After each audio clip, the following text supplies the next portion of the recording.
GLAMURS is tackling a key issue for the future, lifestyles. And if we want to move towards a sustainable development, we need to have new technologies, we need to have new combustion engines, we need to have more performing power plants, but what we need more is change of lifestyles, change of behaviors. For a long time we have been in a so-called industrial paradigm, where the idea was to extract, to consume, to dispose, and to waste. That was the old paradigm. I think that today we are moving towards a more circular economy-based system, and for that we need new technologies, but we need also new behavior. If you want to reduce your energy consumption in transport, it's not only good to have a better car, more efficient engine, but you need to reduce your speed. And that's all the debate between fast and slow. We need to find a good balance. For the last 2-3 centuries, we have been towards a world for more. We want to have more speed. We want to have more resource. We want to consume more. That's, I think, the industrial paradigm. We are in this post-industrial paradigm. We spoke about a post-carbon society where the quality is more important than quantity, where services have taken a larger place than industry, where we should think towards new sustainable lifestyle. It's not only the share of GDP which matters, it's also the beyond GDP, the well-being, the welfare, the happiness. That's, I think, it's very important elements which are covered by GLAMURS, and I'm very glad that GLAMURS is working in this direction.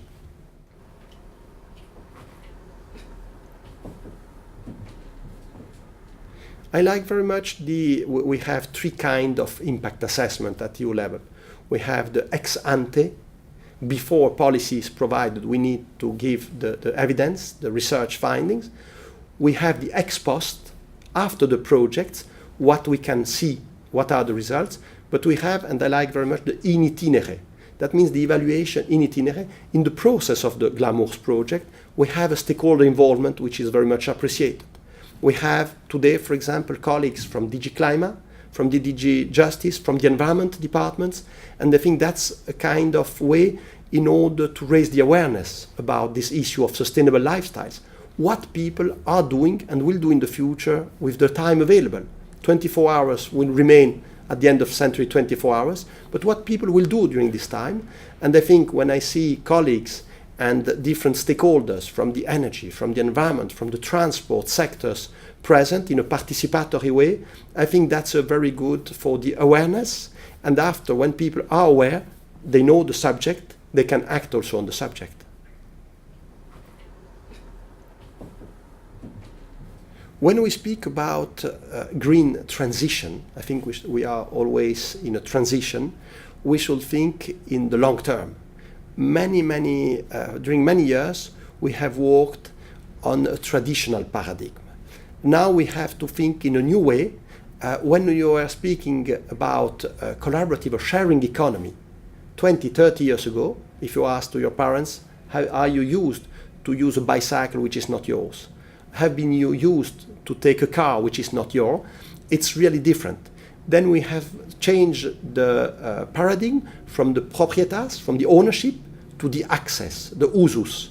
Now what is more important for the new generation, which has also the ICT tools, which makes this feasible, collaborative economy, sharing economy, optimization of the products. I think it's something that we are living with, and we will live more and more. When I asked to my child, Alessandro, 12 years old, Alessandro, do you want a bicycle for your birthday? He told me, but Daddy, there is 15 bicycles in front of the house. I think when I was young, it was really a different paradigm. I was extremely happy. I give a kiss to my father to have a bicycle. And it's the same for music. It's the same more and more for housing. There is Tom Goodwin, which said recently, something is changing in economics.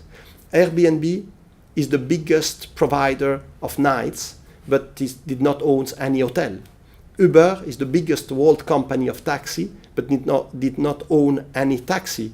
And Facebook is the biggest media provider, but did not provide any content.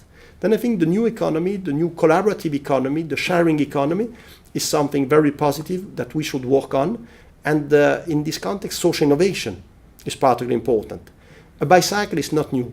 A car is not new, a hotel is not new, but the way how we use our bicycle, our car, where we spend our nights, I think it's a very effective way and also very environmental, sustainably.